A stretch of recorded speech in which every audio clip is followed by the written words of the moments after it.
हां याच्यामध्ये आहे मस्त एकदम जाम जाम भारी आहे ताळगुळा.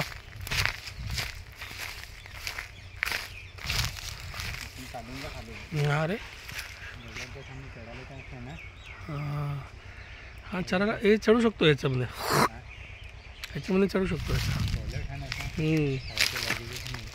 हो मस्त आहे एकदम जाम भरपूर आहे.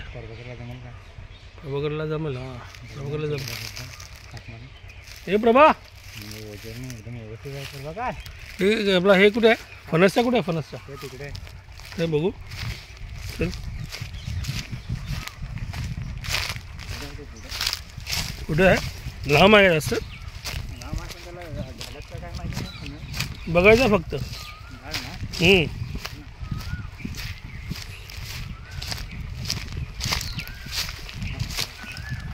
याचं पण ताळगुळा मस्त आहे.